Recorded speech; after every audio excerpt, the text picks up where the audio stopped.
Well, hello, this is Pat Cahill from Pat Cahill Metalworks, and today we're going to make an anti-clastic cuff bracelet. To start, I'm going to round off the edges and put a mark on it, my mark.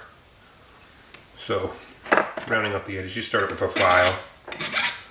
And does that show in the picture? Let's move over the camera just a bit. Here we go.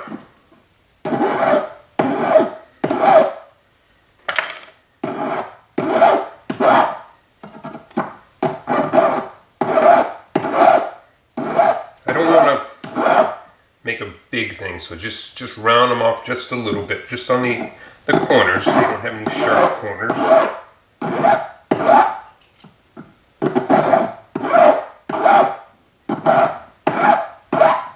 Get them all about even. Hopefully you can see that, and then I'll just sand them. Smooth out any file marks we might have.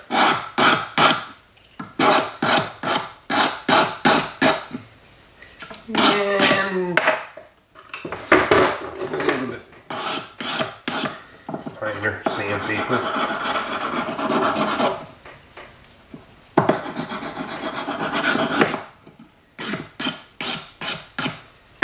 Okay, I think I'll start by putting my mark on here. This is the most convenient time to do it. So,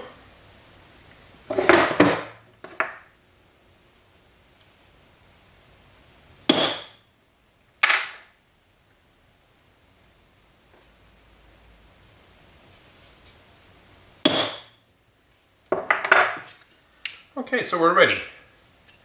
What I want to do next is anneal it. And after I get done annealing and pickling, I'm going to bring it back and, well, I'll show you the annealing and pickling. That's no biggie. Well, I'll show you the annealing, I won't show you the pickling. Here's a thing that people say you should do, or can do if you're, I don't actually do it much, but if you're worried about how hot to heat up this sterling silver to get it annealed, one trick is to put a Sharpie mark on there, and when that disappears during the firing process, your piece should be at the temperature for annealing.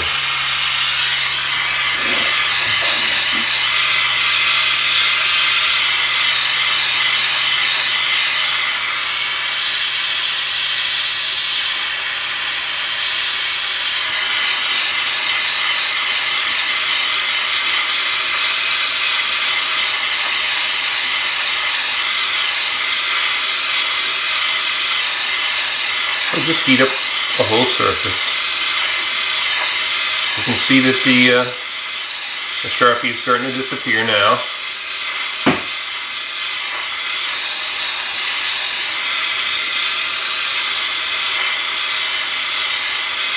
And it's pretty much gone.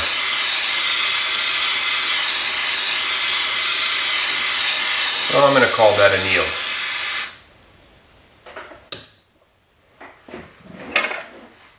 Goes into the quench. And if you don't know what I mean by quench, it's just water to cool off the silver before I throw it into the pickle. I guess you can throw it directly into the pickle, but that's acid and could splatter up, hit you in the face. So I'm going to stop here and I'll bring you back and show you what we're going to do. Okay, so we're ready to start forming our bracelet. First thing I did, just to make it easier for you guys, is to mark out the blank. So you see the center mark, nice thick Sharpie, and you do an upper mark roughly halfway up and roughly halfway down from the middle. And you want to start on the upper and lower parts. So that's why I did that, so it allows you to know where to hit. But the first thing you want to do is just roughly form a cuff. And there's nothing you need really, you don't need to do this exact at all. As a matter of fact, that's perfect. And I'm gonna bring it over here to an anti-clastic stake. Make sure that's perpendicular. And we start. This is the hammer I use. It has a plastic mallet so that it doesn't nick up the silver as much as you would with a steel. So again.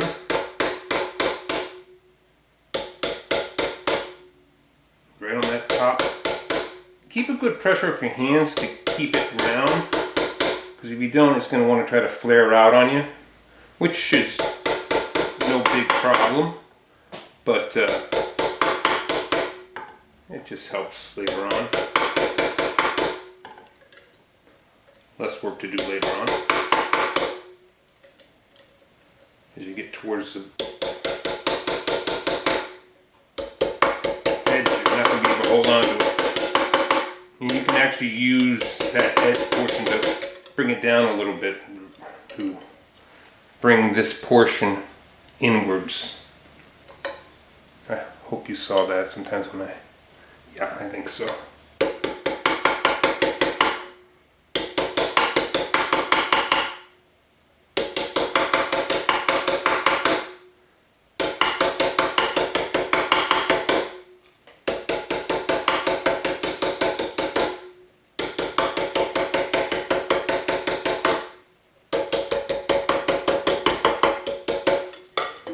Okay.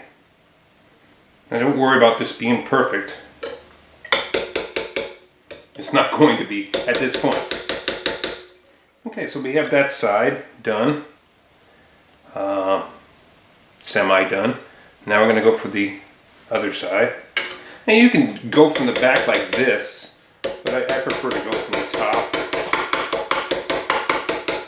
It's more of a personal preference than anything else.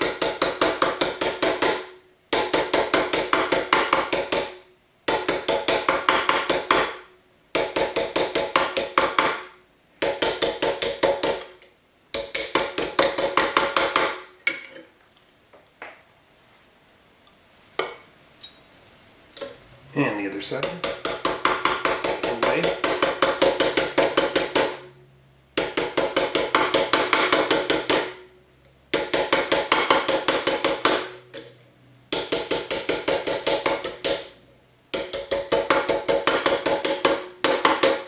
Okay.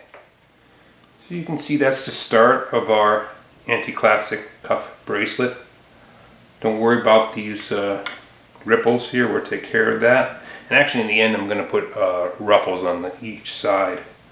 But before we do that, we're going to make just a classic anti-clastic cuff. So that's done. You can go over it another time if you feel that necessary.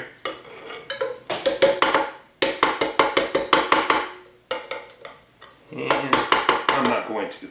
So then, go in the middle. I'm going to go in between the two lines, not hitting the middle. I'll save that for the third course of hammering. 3 sides, actually 6 courses total.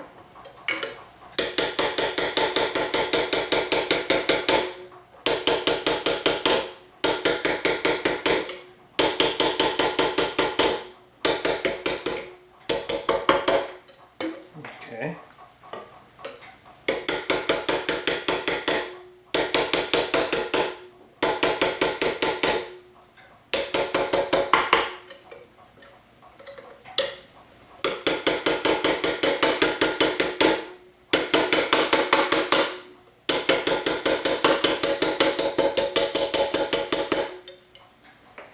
Okay, so again, now we're right down in the middle.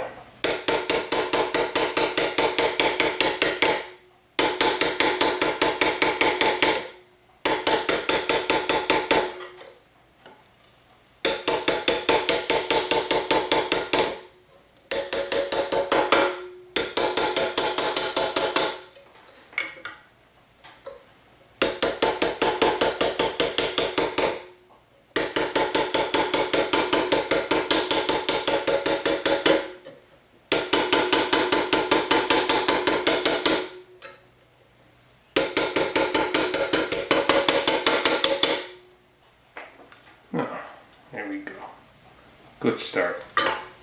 So at this point, if you feel like it's getting harder and harder to hammer, you can re-anneal it.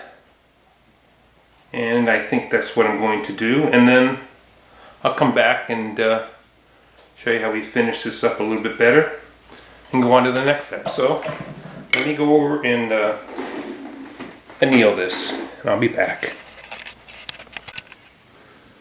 Okay, we're back. What we want to do now is clean up the sides. You can see there's ruffles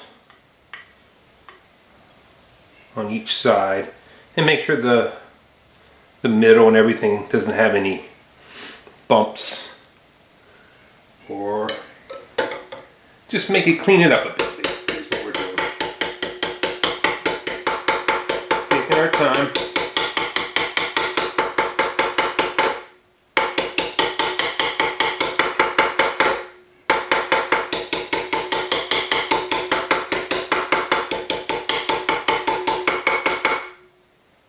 See how the edges are becoming nice? Maybe not on both sides, but we'll work on it. We'll work on it. I think I'm concentrating more on the bottom section, but also on the top.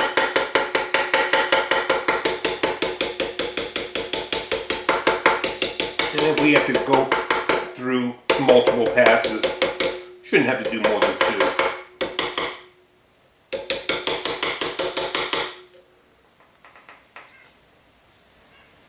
Go for this side. As you're walking down your cuff bracelet, you will see the edge start to conform to what was just hit, and you're seeing it. And if you don't get it exactly exact, that's okay, because later on we're going to actually ruffle these edges anyway, so maybe this is a lot more work, but it also smooths out the interior portion of it.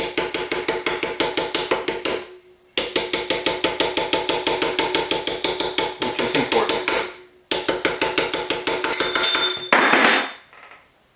Never mind, that's the hex wrench to loosen this. There's this little device here. I have many different sizes of stakes that I can put in, take out. Alright, I'm going to do the other side, and I don't think you need to see all this, and I'll come back to you. Okay, the cuff is basically done. You can finish it at this point, clean up anything you need to, polish it, or put in any type of surface you want, but I'm going to add a little extra detail, and I've marked off 1/2 inch sections going along each edge, and I'm going to put a little ruffle detail on the edges. And what I've done is made a little tool. It's just a piece of wood, and a V was filed out of it. So one can now just go along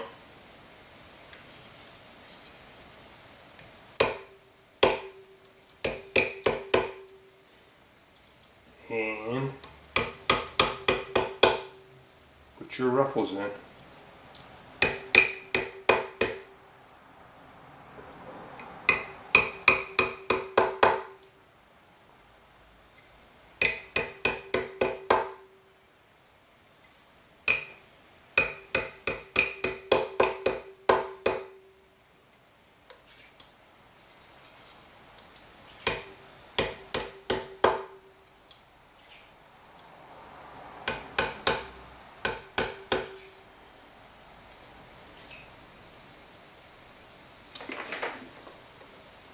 Get stuck on this side, and you can't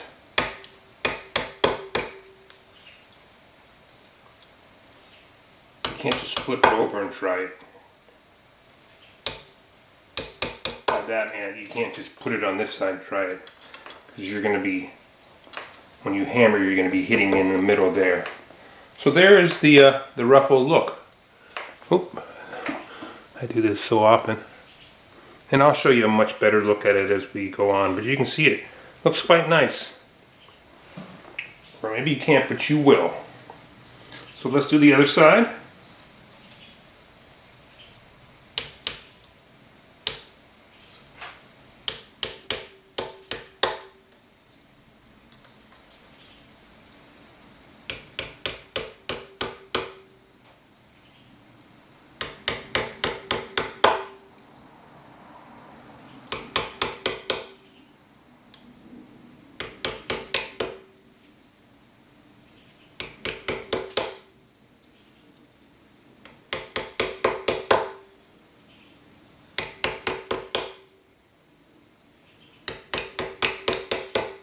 You don't really have to worry about being too exacting here. It's going to come out nice. So there it is, our ruffles on both sides. And we're ready to start finishing up. We might need some, oops, I did that again. Okay, so here's our ruffles on both sides. And next step is just to polish it up and finish up and see if there's anything else, and to you know, make the bracelet so it's nice and symmetrical and will fit a wrist nicely. It's going to be too small for me, but just. Okay, so I'm going to play with it just a little bit off camera, mostly just to get rid of all these black marks and to polish it up, and I'm going to bring it back and show you what's the result.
Okay, so here's the final result. Nice ruffled cuff, Anti-clastic ruffled cuff. Your classic sort of anti-classic cuff. A little bit of ruffling detail on the sides. It's nothing exceptionally unique, but it's a great cuff for dressing up or just everyday use too. It's very light. And I use a 22 gauge sterling silver, but even with that very thin and light silver, it's very strong. I mean, it's really even hard to adjust it much with these, and that's just part of the anti-classic nature of it. When you start putting in these curves and stuff like that, it really strengthens the metal and the structure. There you have it. Thank you very much for watching. Until next time, bye.